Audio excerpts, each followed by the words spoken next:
Alright, what's up guys? My name's Cam, and in this video today I want to talk a little bit about tracking workouts, and really just something that has worked for me in the past.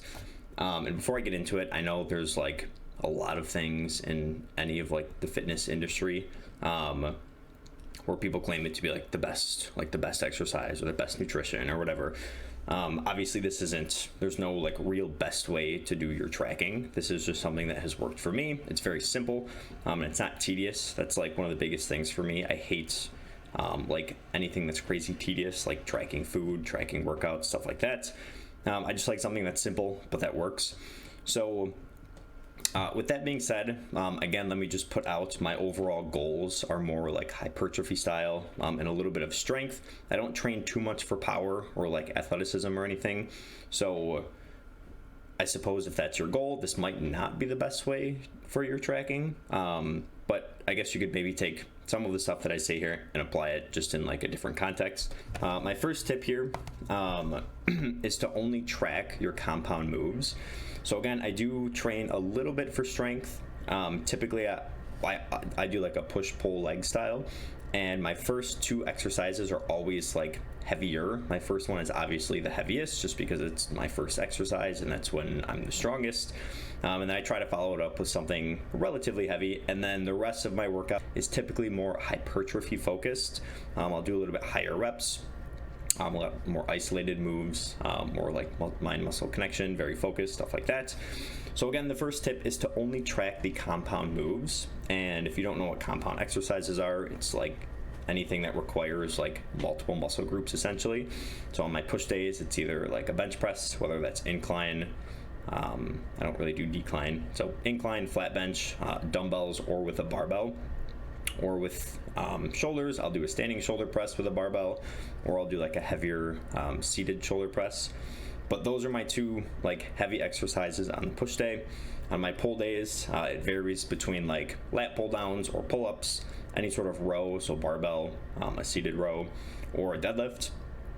And then on my leg days, it's either like an RDL, so like a hamstring style deadlift, or squats. Sometimes I'll go back and forth between split squats or regular squats. But again, I only track the compound moves just because in my experience, this is like the best way to see if I'm getting stronger, if that makes sense. Like if my compound lifts are going up, I think that's pretty self-explanatory, then you're getting stronger. But this is also going to lead me into my second tip here, which is I always go till failure on every single exercise, except when I'm warming up. I know some people don't go till failure on everything, especially if you are going for more power or athleticism, or like you're really into strength lifting. So these are just, again, something that I just like randomly put together, very simple numbers. I put dumbbell bench press on here just because recently I've been doing more dumbbell bench press than barbell because I don't have a spotter. But again, as I was saying, I'll typically take everything till failure, and reason being, if I take this till failure, so say I have 50-pound dumbbells in each hand and I do 9 reps on my first set, and then 7 reps, 4 reps, and then on the last set, typically if I can't get up to 5 reps, I will drop on my last set. But nonetheless, if I know I'm going till failure on all of these, it's very easy to track that the following week. Okay, so I don't have a week 2 put up on here, but say week 2 I do the same thing, the dumbbell bench press, and I do 50 pounds. My goal is going to be to get at least 9, ideally 10, right? Or maybe I'll switch it and I'll do 55 pounds instead of 50, and then I'll track all of those exercises. It's very easy to see if I'm getting stronger on these lifts opposed to, you know, leaving 1 or 2 reps in the tank, because sometimes, at least personally, I don't remember how many I left in the tank. So say on like maybe this third set I left 1 or 2 in the tank, I'm not going to remember that a week later. So moving on to my third tip here, and this is going to be the fact that I don't track any isolation exercises. So as you notice that I put on here, again, this is just kind of like a fake template. I only have 2 exercises that I'll track per workout session. So typically I'll do triceps as well on my push day. So I might do like skull crushers here or a tricep pull down. And then following it up, I'll usually do another chest and or shoulder exercise. So whether that's like cable flies, I could do dips or something. I might do like delt raises.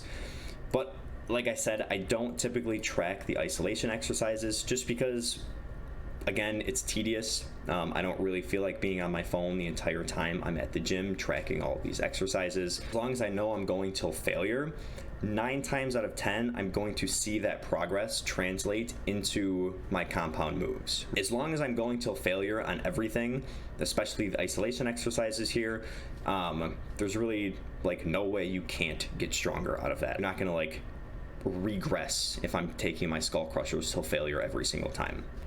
And then the fourth tip that I have here, and this is kind of another reason why I don't track the isolation exercises, is I like to mix them up a lot. I typically don't have like a concrete exact plan every single time I go into the gym. The only exercises that I will focus on are the ones that I track, so it's always the compound moves.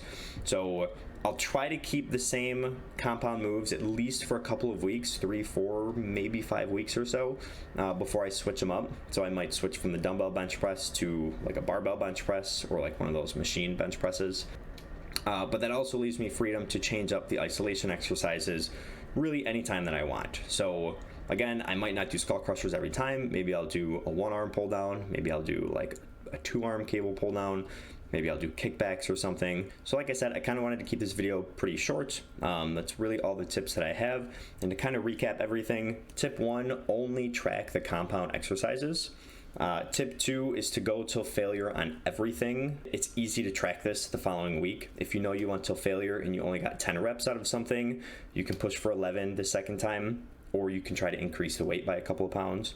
The third tip, don't waste time tracking the isolation moves, or like I call them like the extra workouts or exercises, just because it can be very tedious and annoying. Again, I don't like to be on my phone the entire time I'm in the gym.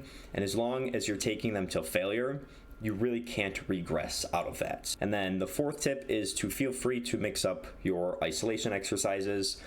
Since you're only tracking the 2 compound moves, again, this kind of gives you freedom to do whatever you want with the isolation moves.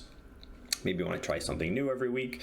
Maybe the gym is really crowded and you can't, I don't know, use like one of the cable machines. So you want to switch it up and do something else. It gives you freedom to, again, switch up the isolation exercises as long as you're taking everything till failure. So understand that there's no like perfect way to do anything when it comes to health and fitness. There's no perfect workout, there's no perfect exercise, there's no perfect nutrition, there's no perfect tracking. This is just something that has worked for me. I think the biggest controversial thing that I do on here is taking everything till failure. I know a lot of people don't approve of that, or they don't do it for whatever reason being. It just makes things simpler for me. So that's all I have for this video. If you guys have any questions, please let me know in the comments. If you guys have any extra tips that you have, any tracking tips or advice, feel free to leave those as well. And with that, again, that's all I have. So have a good day.